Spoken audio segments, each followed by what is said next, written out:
Hello friends, this is Himanshi और अब आप मुझे अनअकैडमी पर फॉलो कर सकते हैं इस लिंक के थ्रू। नीचे डिस्क्रिप्शन बॉक्स में मिल जाएगा आपको। मैं वहाँ पर DEET+V एंड CTET के कुछ क्वालिटेटिव कोर्सेज बना रही हूँ, तो आप प्लीज़ देखें उसको।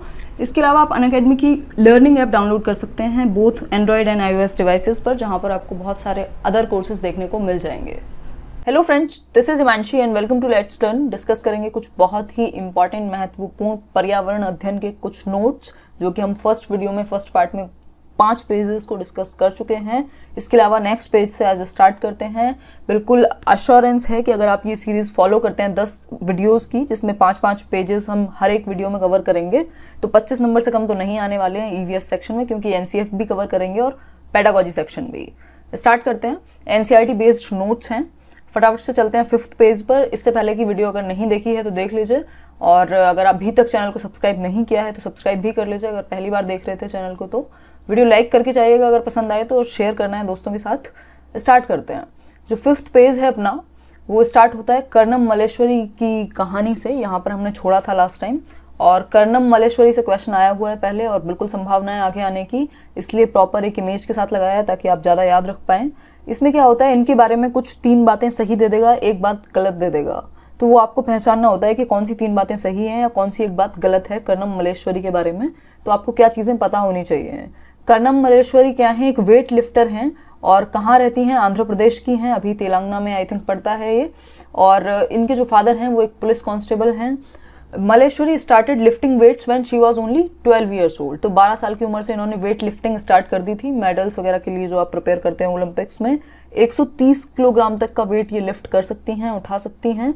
और इन्होंने 29 इंटरनेशनल मेडल्स को जीता है, मतलब 29 अंतर्राष्ट्रीय जो इवेंट्स हैं उनमें पार्टिसिपेट किया है और मेडल्स लेकर के आई हैं। तो ये एक बात है। इनकी जो 4 सिस्टर हैं वो भी वेट लिफ्टिंग की ही प्रैक्टिस करती हैं। तो ये सारी बातें आप याद रखें। कर्णम मल्लेश्वरी कहाँ से हैं, आंध्र प्रदेश से हैं, एक पुलिस कांस्टेबल की बेटी हैं, और वेट लिफ्टर हैं। 130 किलो जो है इनकी लिमिट है। 12 साल की उम्र से इन्होंने वेट लिफ्ट करना स्टार्ट कर दिया था। टोटल 29 मेडल्स हैं जो इंटरनेशनल इवेंट्स में इन्होंने जीते हैं, और इनकी जो सिस्टर्स हैं वो भी प्रैक्टिस करती हैं वेट लिफ्टिंग को, बाकी की 4 सिस्टर्स। तो ये सारी डिटेल्स आप अपने दिमाग में रखें कहानी की तरह। आगे चलते हैं। नेक्स्ट क्वेश्चन है कि जो फ्लावर वैली है, जो फ्लावर्स की वैली है, फूलों का बगीचा बेसिकली आप कह सकते हो, ये उत्तराखंड की हिल्स में पाया जाता है, पहाड़ियों में पाया जाता है। कुछ मूवीज में भी आपने देखा होगा, तो ये याद रखने वाली चीज़ है। नेक्स्ट है फ्लावर्स लाइक मैरीगोल्ड्स। जो मैरीगोल्ड्स, जीनिया, ये इस तरह के फ्लावर्स हैं जिनको डाई करने के लिए क्लोथ्स को, मतलब कपड़ों को रंग करने के लिए काम में लिया जाता है। तो ये डाई आप जानते हैं, जो कलर आप कराते हैं कपड़ों पर। नेक्स्ट है कन्नौज डिस्ट्रिक्ट कहाँ पर है, उत्तर प्रदेश में है, आपने नाम सुना होगा। और किस लिए फेमस है, तो इत्र मेकिंग के लिए फेमस है। इत्र मेकिंग मतलब परफ्यूम मेकिंग के लिए, परफ्यूम्स के लिए फेमस है कन्नौज डिस्ट्रिक्ट उत्तर प्रदेश की। ये जरूरी है, ये बातें याद रखनी है, एक एक लाइन इंपॉर्टेंट है। State on map Kerala and Maharashtra. तो मैंने लास्ट वीडियो में भी कहा था, अभी भी आप सुन लीजिए कि मैप को आप अच्छे से याद कर लें। जो इंडिया का मैप है वो आपके दिमाग में होना चाहिए। कौन सा स्टेट किस स्टेट के पास में पड़ता है, किसकी बाउंड्री किससे लगती है, क्योंकि इस तरह के भी 1-2 क्वेश्चन पूछे जाते हैं। तो आप खुद एक मैप लेकर के उस पर अलग अलग स्टेट्स को उनका नामांकन करें बेसिकली। स्टार्ट करते हैं मधुबनी पेंटिंग के बारे में जानना, क्योंकि बहुत सारे क्वेश्चंस मधुबनी पेंटिंग से आते हैं।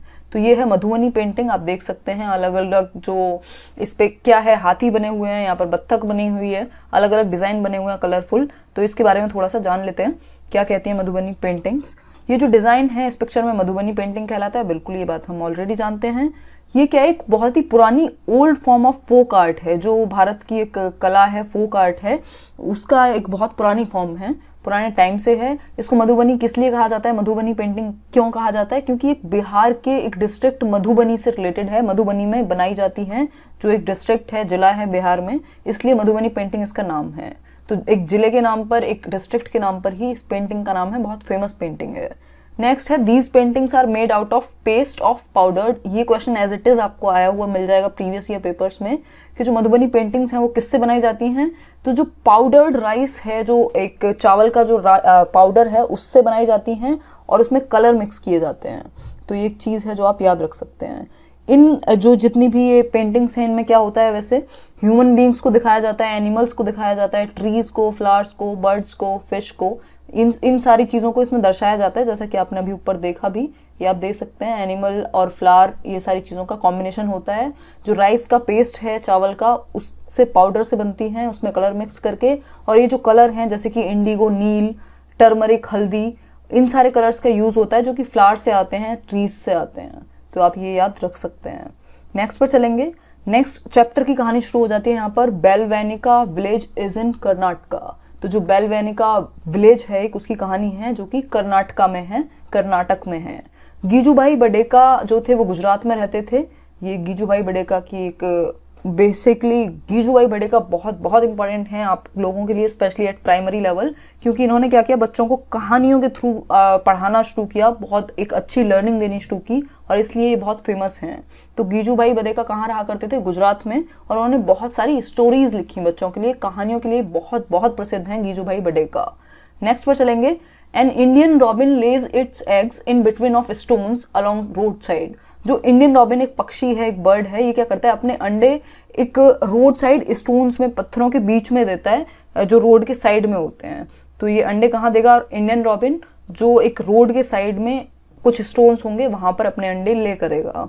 नेक्स्ट है, कोयल अपने अंडे कहाँ देती है? एक कॉय के नेस्ट में देती है, मतलब कि जो कोयल है वो अपने एग्स को क्रो के नेस्ट में ले करती है और वही उसको फिर पालता रहता है अपने बच्चे समझ करके। नेक्स्ट है, birds use the nest only to lay their eggs. के जो बर्ड्स हैं, जो पक्षी हैं, वो सिर्फ अपने अंडे देने के लिए, एग्स ले करने के लिए अपने नेस्ट का, अपने घोंसले का इस्तेमाल करते हैं। Next, after the eggs have hatched and the chicks have grown they leave the nest. मतलब कि उन्होंने एग्स को ले करने के लिए किसी एक घोंसले का इस्तेमाल किया, नेस्ट का इस्तेमाल किया, और जब उनके एग्स हैच्ड हो गए, वो चिक्स जो हैं बाहर निकल के आ गए, तो वो क्या करते हैं, उस नेस्ट को, उस घोंसले को छोड़ देते हैं। अब एक नेक्स्ट स्टोरी शुरू हो जाती है। नल्ला मदा जो है एक आंध्र प्रदेश में एक जगह है। ये छोटी छोटी जो जगह हैं आप याद रखें कि कौन सी जगह कहाँ पर है। जैसे बेलवेनिका विलेज कर्नाटक में है, नलमंदा इज इन आंध्र प्रदेश, होलगुंडी कहाँ पर है? कर्नाटक में है। तो ये भी पूछ लेता है कई बार डायरेक्ट भी कि ये स्टेट है, ये किस स्टेट में है, ये सिटी या ये कोई भी एक प्लेस। नेक्स्ट है, the children's panchayat was called Bhima Singh in Hilgundi. तो ये जो हिलगुंडी है कर्नाटक में, यहाँ पर जो बच्चों की एक पंचायत है उसको क्या कहा जाता है? नाम क्या है उसका? भीमा संघ। तो ये याद रखें, भीमा संघ क्या है? बच्चों की एक पंचायत है हिलगुंडी विलेज में, कर्नाटक के। नेक्स्ट है अबाउट बनियन ट्री, मतलब जो आपका बरगद का पेड़ है उसकी कुछ विशेषताएं हैं, एज इट इज पेपर में देखने को मिल जाती हैं कि बरगद का जो पेड़ है, आपने देखा होगा बहुत बड़ा सा पेड़ होता है, बहुत सारी उसकी जड़ें कहूँ या ब्रांचेस निकली रहती हैं उसमें। तो ये जो ब्रांचेस हैं जो आपको लटकी हुई नजर आती हैं, ये उसकी रूट्स होती हैं। जो जड़ हैं वो उसके बाहर हैं पेड़ के। बेसिकली जड़ क्या होती है? पेड़ के मतलब जमीन के अंदर होती हैं, लेकिन जो बरगद की जड़ें हैं वो बाहर तक ऐसे लटकी हुई होती हैं ब्रांचेस उसकी। तो ये जो आपको ब्रांचेस दिखती हैं बरगद की, बनियन ट्री की, वो एक्चुअल में क्या होती हैं? उसकी रूट्स होती हैं। तो ये याद रखें, बहुत बहुत इंपॉर्टेंट है, वेरी वेरी इंपॉर्टेंट। ठीक। नेक्स्ट है, desert oak is a tree that is found in Australia. Desert oak जो है एक ट्री है जो कि ऑस्ट्रेलिया में पाया जाता है, ये भी आप याद रख सकते हैं। और इसकी एक और विशेषता यह है कि जो ओक ट्री है, इसकी जो रूट्स हैं, इसकी जो जड़ें हैं, ग्राउंड में, जमीन के अंदर इतने नीचे तक जाती हैं कि ग्राउंड लेवल वाटर जो है, जहां से आपका मोटर पानी निकालती है आपकी, बेसिकली वहां तक पहुंच जाती है। इतने नीचे तक इसकी जो रूट्स हैं, जड़ें हैं, डीप जाती हैं बिल्कुल ग्राउंड लेवल तक ओक ट्री की। This water is stored in the tree trunk. और ये जो वाटर है, जो जड़ें जा रही हैं पानी के अंदर ग्राउंड लेवल तक, ये जो पानी है इन रूट्स के थ्रू उसके ट्रंक में, जो बीच वाला पोर्शन होता है ट्री का, उसके अंदर स्टोर होता है। ये बहुत बहुत इंपॉर्टेंट इन्फॉर्मेशन थी, ये लाइन आप बिल्कुल याद रख लें कि ओक ट्री की जो जड़ें हैं वो पानी के नीचे ग्राउंड लेवल तक पहुंचती हैं जमीन के अंदर, और ये जो पानी स्टोर होता है इन जड़ों के थ्रू वो होता है ट्रंक में, जो बीच वाला हिस्सा होता है पेड़ का, तना बोलते हैं आई थिंक ट्रंक को। नेक्स्ट है, Bihu festival is celebrated in Assam on the occasion of new rice crop. जो बिहू फेस्टिवल है, इस पर भी क्वेश्चन आता है, कहाँ पर सेलिब्रेट किया जाता है, कहाँ मनाया जाता है? असम में। आसाम में। आप में से कई लोग आसाम से होंगे, नीचे बताना कमेंट सेक्शन में। और किस ओकेजन पर मनाया जाता है? तो राइस क्रॉप, मतलब जो आपकी फसल है चावल की, उसके आने पर बिहू फेस्टिवल को मनाते हैं आप असम में। ये तो इवन पीआरटीज के लिए भी इंपॉर्टेंट है। नेक्स्ट है माघ बिहू। जो ये बिहू फेस्टिवल है, ये किस डेट में सेलिब्रेट होता है? तो 14th and 15th of January को। तो ऐसे जितने भी क्वेश्चन है उनमें क्या देता है? 3 ऑप्शन दे देगा, आपको एक हटाना पड़ेगा कि बिहू के बारे में गलत है, या फिर एक छांटना पड़ेगा जो सही होगा। तो आप ये याद रखें सारी डिटेल्स। 14 से 15 जनवरी के बीच में सेलिब्रेट करते हैं, या फिर 1st एंड 2nd ऑफ माघ, जो कि 10वां महीना होता है एसएमईज कैलेंडर के हिसाब से, आसामी कैलेंडर के हिसाब से, और जो नॉर्मल एक इंग्लिश कैलेंडर है उसके हिसाब से 14 और 15 जनवरी। नेक्स्ट है दे मेक भेला घर फ्रॉम बैम्बू। ये जो माघ बिहू का फेस्टिवल है यहाँ पर, ये आपने देखा था अभी, जो बिहू को आप आसाम में क्या कहते हैं उसको सेलिब्रेट करते हैं, इसमें आप बैम्बू से, क्योंकि बांस वहां पर काफी मिलते हैं, बहुत बारिश होती है, तो भेला घर बनाया जाता है बांस के थ्रू इस बिहू फेस्टिवल के ओकेजन पर। नेक्स्ट है Muktapur village is in the Pochampally district of Andhra Pradesh. जो मुक्तापुर विलेज है, गांव है मुक्तापुर, वो पोचामपल्ली डिस्ट्रिक्ट में है आंध्र प्रदेश के, जो कि अभी तेलंगाना में आता है। तो आप याद रखें, जो पोचामपल्ली से बहुत क्वेश्चन आते हैं क्योंकि यहाँ के जो शॉल वगैरह हैं, वीविंग है, वो काफी फेमस है। तो पोचामपल्ली डिस्ट्रिक्ट कहाँ पर है? आंध्र प्रदेश में है। मुक्तापुर विलेज की ये कहानी है। ट्रेडिशनल ऑक्यूपेशन क्या है यहाँ के, जो मैंने अभी बताया था, पारंपरिक जो ऑक्यूपेशन है, व्यवसाय हैं, वो कारपेट वीविंग है, जो आपके नीचे फर्श पर बिछाने वाली कारपेट है उसको ये लोग वीव करते हैं, बुनते हैं। टॉय मेकिंग है, खिलौने बनाते हैं, इत्र बनाते हैं, इत्र का प्रोडक्शन करते हैं। तो आप ये याद रख सकते हैं, वीविंग वगैरह के लिए, बुनाई के लिए काफी ये फेमस है, शॉल वगैरह के लिए। नेक्स्ट पर चलते हैं, साड़ियों के लिए basically. These things have become famous by the name of the place where they are made like. तो ऐसे कुछ एग्जाम्पल्स यहाँ पर हम ले रहे हैं, जो ऐसे कुछ चीजें, ऐसा कुछ काम किसी एक पर्टिकुलर जगह का जो फेमस हो गया। जैसे कि आपका अलीगढ़ का आपके दिमाग में आता है तो आप सोचते हैं कि ताले, अगर कानपुर का दिमाग में आता है तो आप सोचते हैं कि भाई चमड़ा बनता है वहां पर। तो इसी तरह से यहाँ पर एग्जांपल्स लिए गए हैं कि कुल्लू के शॉल्स, कुल्लू मनाली के शॉल्स फेमस हैं, मधुबनी पेंटिंग्स फेमस हैं क्योंकि मधुबनी डिस्ट्रिक्ट बिहार की है, उसी के नाम पर पड़ गया। असम का सिल्क फेमस है, आसाम का जो सिल्क है वो फेमस है, अभी हमने समझा भी पोचामपल्ली विलेज में। कश्मीरी एम्ब्रॉयडरी फेमस है, जो आप जानते हैं कि कश्मीरी शॉल, पश्मीना शॉल, ये सारे, तो एम्ब्रॉयडरी फेमस है कश्मीर की। याद रखें आप, कुल्लू के शॉल, मधुबनी पेंटिंग, आसाम का सिल्क, कश्मीरी एम्ब्रॉयडरी। नेक्स्ट है Abu Dhabi is in UAE, United Arab Emirates में है आबू धाबी। अबू धाबी क्या है? यूनाइटेड अरब एमिरेट्स एक अपने आप में कंट्री है। यूनाइटेड स्टेट्स हैं जहां पर मतलब बेसिकली अलग अलग सिटीज हैं, जैसे कि दुबई हो गया, अबू धाबी हो गया। तो अबू धाबी क्या है? यहाँ की कैपिटल भी है यूएई की, और एक शहर है यूएई के अंदर। यूएई में जो ये करेंसी है अबू धाबी की, ये क्या है? दिरहम है। तो याद रखें आप, दिरहम है जो अबू धाबी की करेंसी है, और अबू धाबी क्या है? यूएई की कैपिटल भी है। तो एक एक्स्ट्रा चीज आप याद रखें, यूएई की फुल फॉर्म क्या है? United Arab Emirates. Middle east countries हैं बेसिकली ये, दुबई हो गया, Saudi Arabia, Abu Dhabi, Oman, ये सारे जो देश हैं ये यूएई में पड़ते हैं। नेक्स्ट है चित्तापन। चित्तापन क्या है? चित्तापन कहते हैं फादर को, पिता को चित्तापम कहा जाता है, चित्तापन मलयालम भाषा में, ये आप याद रख सकते हैं। कुंजम्मा कहा जाता है मदर को, फादर्स यंगर ब्रदर्स वाइफ, मतलब अपनी जो आंट है उनको कहा जाएगा कुंजम्मा। तो याद रख सकते हैं, वैसे तो नहीं पूछेगा इस तरह से।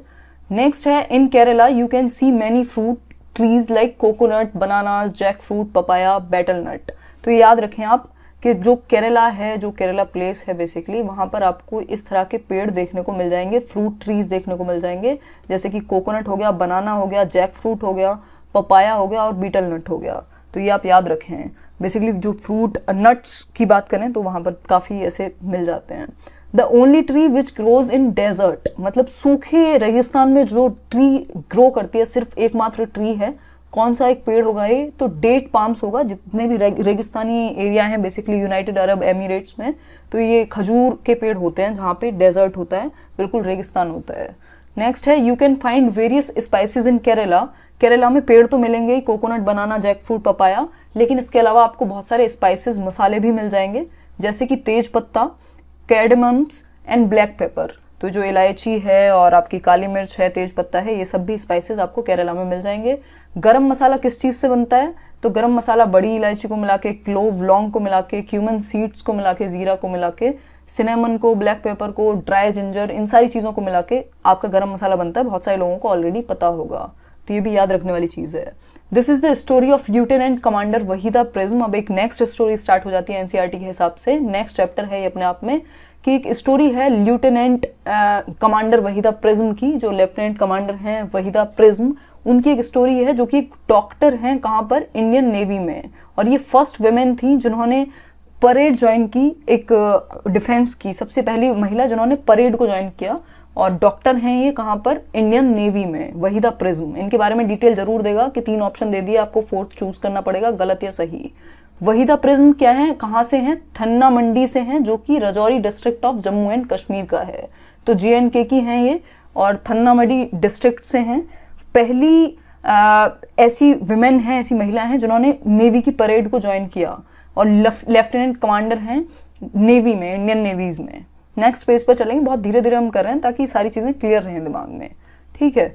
नेक्स्ट है आपका total number of commands in a parade is, मतलब जो कमांड्स होती हैं आपकी परेड में, कि जितनी भी कमांड्स होती हैं आपने देखा होगा 26 जनवरी 15 अगस्त को 36 कमांड होती हैं टोटल। और Tibetan also called Bhoti is the language spoken in Ladakh, मतलब जो तिब्बती भाषा है वो बोली जाती है लद्दाख में, जिसको भोती भी कहते हैं। तो याद रखें, तिब्बतन भाषा बोली जाती है लद्दाख में, जिसको भोती भी कहते हैं। कहाँ पर, लद्दाख में। और लद्दाख को क्या कहते हैं, कोल्ड डेजर्ट भी कहते हैं, ठंडा रेगिस्तान। नेक्स्ट है मदर इन भोती लैंग्वेज आमाले, जो ये तिब्बतन लैंग्वेज है लद्दाख की भाषा में, माँ को क्या कहेंगे, आमाले, और पिता को क्या कहेंगे, अबाले। तो एक थोड़ा सा सिमिलर कॉन्सेप्ट है जो मुस्लिम लैंग्वेज है, उर्दू है, उससे। नेक्स्ट है आपका एज द आंट्स मूव, जैसे कि आपकी चींटी बढ़ती हैं, आगे चलती हैं, वो क्या करती हैं, एक स्मेल, एक बदबू कहें या एक जो भी खुशबू कहें, जो आपका मन करे वो कह लें, लेकिन एक स्मेल छोड़ती हैं चींटियां जब वो चलती हैं ग्राउंड पर, जमीन पर। इससे क्या होता है, इस स्मेल को फॉलो करते करते जो उनकी साथी होती हैं, बाकी की आंट्स होती हैं, बाकी की चींटियां होती हैं, वो रास्ता ढूंढ लेती हैं कि हमारा जो झुंड है वो कहाँ गया है। नेक्स्ट है a silk worm can find its female worm from many kilometres away by her smell. तो इसी तरह से जो एक सिल्क वॉर्म है, जो सिल्क का एक कीड़ा है, वो भी अपनी फीमेल वॉर्म को कई किलोमीटर से उसकी स्मेल से पहचान सकता है। तो ये स्पेशल एक कैरेक्टरिस्टिक है आपके इन कीड़ों में, जो कि स्मेल के थ्रू पहचान लेते हैं, जैसे कि चींटियां हैं, जैसे कि एक आपका सिल्क वॉर्म है। नेक्स्ट है mosquitoes can find people bye the smell of their body. जो मॉस्किटोज हैं, मच्छर हैं, वो भी आपको, इंसान को उसकी शरीर की सुगंध से या स्मेल से पहचान लेते हैं। तो एक स्पेशल सेंस है ऐसे इंसेक्ट्स का जो स्मेल से पहचान लेते हैं। They also find them by the smell of the sole of their feet and the heat of their body. मतलब मच्छर हमें हमारी जो सोल है, हमारे जो तलवे हैं, उसकी स्मेल से और हीट से हमारी बॉडी की भी पहचानते हैं। तो ये भी बातें याद रखने वाली थी। और नेक्स्ट है dogs mark out their own area on the road. Dogs जो हैं, कुत्ते हैं, अपने एरिया को कैसे बनाते हैं रोड्स पर, क्या करते हैं, वो जो उनकी यूरिन की स्मेल है उससे वो पहचानते हैं कि अगर कोई और कुत्ता उनके एरिया में आया हुआ होता है तो वो जो डॉग है वो यूरिन या पॉटी जरूर करेगा, तो उस स्मेल से वो पहचान लेते हैं कि कोई और हमारे एरिया में आया हुआ है। तो ये कुत्तों के बारे में एक विशेष बात थी। Most of the birds have their eyes on either side of the head and their eyes can focus on 2 different things at a time. जो ज़्यादातर बर्ड्स हैं, ये एक और विशेषता है बर्ड्स की, एक पिछली बार पढ़ी थी हमने लास्ट वीडियो में। मोस्ट ऑफ द वर्ड्स, मतलब ज़्यादातर बर्ड्स का, जो चिड़िया हैं, उनकी जो आइज होती हैं, आंखें होती हैं, वो उनके दोनों साइड होती हैं सर के।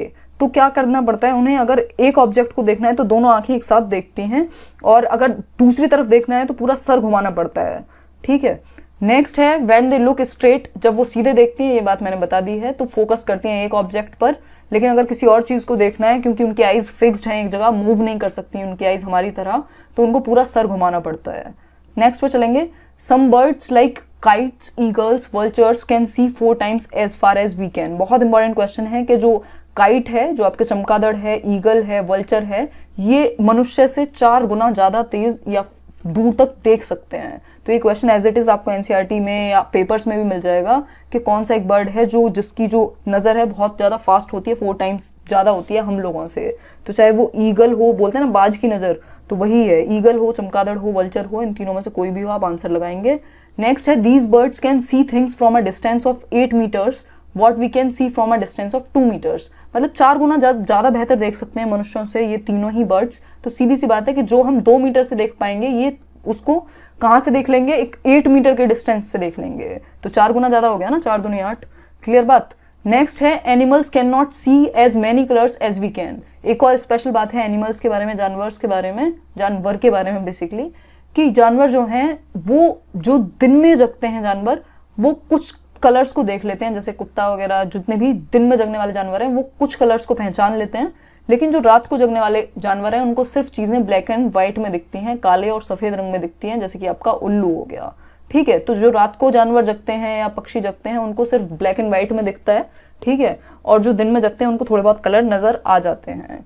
नेक्स्ट है birds ears are small holes covered with feathers. ये बात हम समझ चुके हैं पहले भी कि जो बर्ड्स, एक पक्षी के जो कान होते हैं वो होल्स होते हैं और वो उसके फीदर्स से, उसके फर से ढके हुए होते हैं, तो इसलिए दिखते नहीं हैं। आंखें तो आपको दिख जाती हैं लेकिन कान नहीं दिखते, क्योंकि वो उसके फीदर्स से, उसके फर से ढके हुए होंगे।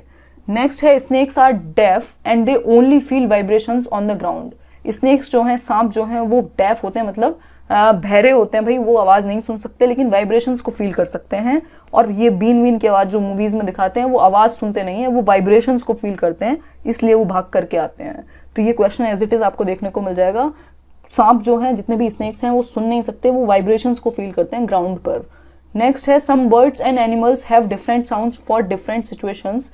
ये एक और बात है कि भाई जो सब कुछ बर्ड्स और कुछ एनिमल्स, वो लोग बोल तो सकते नहीं लेकिन उनकी डिफरेंट साउंड्स होती हैं, अलग अलग आवाज़ें वो निकालते हैं जैसी जैसी सिचुएशन होती है। अगर कोई डेंजर है या हैप्पीनेस है तो सारे अलग अलग तरीके से अपनी अपनी आवाज़ बनाई हुई है उन्होंने और उसी तरह से निकालते हैं। जैसे लंगूर है, टाइगर है, लियोपार्ड है, ये सब जो खुशी की आवाज़ अलग है और अगर कोई डेंजर है तो उसकी आवाज़ अलग है। Some animals start behaving in a different way when an earthquake और storm is about to come. कुछ एनिमल ऐसे होते हैं जो पहले ही भांप लेते हैं अगर आपका कुछ अर्थक्वेक या कुछ कैलेमिटी आने वाली है, स्टॉर्म आने वाला है, तूफान आने वाला है, क्योंकि इनकी जो होती है इंट्यूशन बहुत ज़्यादा तेज़ होती है जानवर्स की। तो ये आप याद रख सकते हैं कि कुछ एनिमल भांप लेते हैं अर्थक्वेक्स या स्टॉर्म वगैरह को पहले ही, और जो लोग जंगल में रहते हैं वो इस चीज़ को ऑब्जर्व करते हैं कि ये जो हमारा जानवर है ये कुछ अलग सा बिहेव कर रहा है, पेट जो है, तो हमें थोड़ा सतर्क हो जाना चाहिए, कुछ ना कुछ होने वाला है। ठीक है, तो ये थी कुछ बातें। अब बाकी की चीज़ें हम करेंगे नेक्स्ट वीडियो में डिस्कस। आई होप हमने बहुत सारी इंपॉर्टेंट चीज़ों को आज डिस्कस किया है। एज इट इज़ इनमें से क्वेश्चंस देखने को मिल जाएंगे, तो अगर किसी ने भी मिस किया है, आपका कोई भी फ्रेंड तैयारी कर रहा है, इस वीडियो को ज़रूर शेयर करें। इसमें से कई सारे क्वेश्चन एक साथ देखने को मिल जाएंगे आपको। और नेक्स्ट वीडियो के लिए सब्सक्राइब कर लीजिए चैनल को ताकि नोटिफिकेशन आ जाए आपके पास। तो अगर वीडियो पसंद आया हो लाइक करें, कॉमेंट सेक्शन में बताएं कोई भी डाउट हो। आई होप आपको ये सीरीज़ पसंद आ रही है। Thank you guys, thanks for watching. This was Himanshi signing off. धन्यवाद।